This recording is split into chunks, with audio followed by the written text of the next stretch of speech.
SN요양과에서 수술 받아야 하는 이유가 있을까요? 저희가 잘하니까 그런 거 아닌가요? 네, 안녕하세요 원장님. 네, 안녕하세요. 각막 모양이 비대칭일 경우에도 네. 수술할 때 좀 더 신경 써야 되거나 이런 게 위치를 좀 조절을 해야 돼요. 그러니까 우리가 광학부의 위치를 동공의 중심에 일반적으로는 맞춰 수술을 하거든요. 그게 아니라 요즘 이제 스마일 프로라는 게 있잖아요. 스마일 프로는 수술할 때 시축의 중심을 맞춰주는 기능이 들어가 있어요. 센트럴 라인이라고 하는데 그런 기능이 들어가 있기 때문에 과거에 스마일 할 때 우리가 이렇게 마킹을 하거나 의사가 이제 본인의 경험에 따라서 맞췄던 것들을 조금 보조를 해주는 역할을 하기 때문에 프로가 조금 더 스마일보다는 정교해졌거든요. 그러니까 이제 스마일 프로를 한다면 다른 병원에서 비스포크 스마일을 하지 않더라도 그런 게 어느 정도는 맞춰지는 거예요. 근데 그것만 하는 게 아니라 저희는 각막의 형태를 보고 약간 좀 더 변형을 주기 때문에 조금 더 디테일하게 스마일 프로보다도 조금 더 디테일하게 들어간다고 보시면 될 것 같아요. 이제 막 스마일 프로를 처음 해본 A라는 의사 선생님 네. 그리고 정의상 원장님께서 하는 스마일 라식 어떤 게 결과가 더 좋을까요?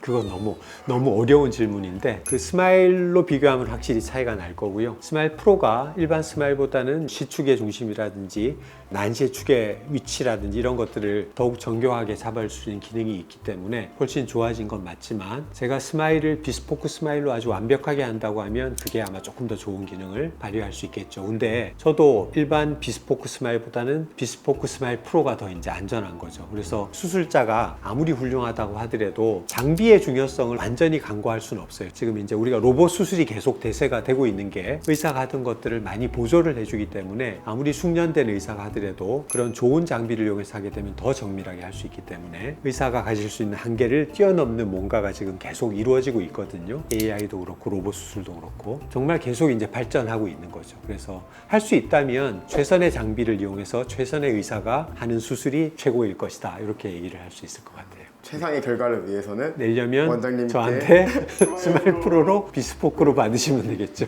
너무 잘난 체한 것 같기도 하다, 그죠? 레이저 조사 범위에 대해서도 궁금한데요. 환자 동공보다 크게만 깎으면 되는 거 아닌가요? 무조건 크게 깎는다고 또 되는 건 아니죠. 동공의 크기를 물론 보기는 봐요. 네, 동공의 크기만 중요한 게 아니라 아까 얘기 드린 각막의 모양과 시축의 중심 그런 것들을 보고 그 모든 것들을 동시에 잘 맞춰야 이제 야간의 빗번짐을 최소화시킬 수 있고 적응을 하게 만들 수가 있거든요. 그래서 광학부의 크기도 물론 동공의 크기에 따라서 가변적으로 하지만 또 무한정 크게 할 수 없는 이유 중에 또 하나가 동공의 크기, 광학부의 크기가 커지면 커질수록 렌티큘이라는 절삭되는 각막의 깊이가 깊어지거든요. 그러니까 각막이 얇아지게 돼요. 그래서 핏번짐을 줄이기 위해서는 크게 하는 게 유리하긴 한데 나중에 절삭량을 고려를 해서 잔여 각막이 안전한 선에서 유지되는 선에서 동공의 크기를 크게 해야 되거든요. 그래서 이제 그런 모든 것들을 고려를 해야 되기 때문에 정말 단순하게 얘기하는 건 쉽지는 않아요. 모든 것들을 다 맞춰야 됩니다. 잔여 각막의 두께, 광학부의 크기, 시축의 중심 이런 것들을 동시에 맞춰야 되기 때문에 굉장히 정교하게 디테일하게 파인 튜닝을 해야 된다. 이렇게 말씀을 드려야 될 것 같아요. 절삭량의 경우 똑같은 근난시 디옵트를 가진 사람들이라도 달라지는 건가요? 그렇죠. 달라지는 거죠. 각막의 두께, 근시의 양, 난시의 양이 동일하다고 하더라도 절삭량은 조금씩은 차별화되는 이유가 동공의 크기에 따라서도 달라질 수가 있고 각막의 모양에 따라서도 위치를 좀 변경을 줘야 되고 그다음 시축의 중심에 따라서도 중심의 위치가 조금 어긋나기 때문에 중심 각막의 두께는 다 다릅니다. 스마일 라식이 로우 에너지라고 네, 하잖아요. 네. 적은 에너지로 조사하는 게 좋다면 네. 모든 기기 스펙상 제일 네. 적은 에너지로 네. 맞춰서 조사하는 게 좋지 않을까요? 근데 그건 이제 조금 따져봐야 할 것이 렌티큘을 만들 때 절단을 하는 개념이 플라즈마가 만드는 버블에 의해서 이렇게 절단이 되거든요. 근데 그런 에너지가 많이 주어지면 버블들이 커지면서 표면이 약간 거칠어질 수 있는 가능성은 있어요. 근데 문제는 에너지를 무작정 낮춘다고 좋지가 않은 것이 에너지를 낮추면 절단면을 박리하는 과정이 조금 더 어려워질 수가 있거든요. 물론 뭐 스팟 디스턴스나 트랙 디스턴스를 조금 더 줄여서 할 수는 있지만 그 모든 것들이 완벽한 조합을 이루어서 퍼펙트하게 되면 에너지를 낮추는 게 조금 더 유리하긴 하지만 완전히 궁합을 맞추는 게 파라미터를 찾아 나가는 과정들이 쉽지는 않거든요. 그래서 무조건 수치를 에너지의 레벨이 낮다. 예를 들면 에너지를 100나노줄보다 낮게 하는 거를 로우 에너지라고 주장하는 병원들이 계시는데 그렇게 하다가 잘못하면 박리에 문제가 생겨서 그게 조금 더 오히려 결과에 나쁜 영향을 줄 수가 있기 때문에 박리를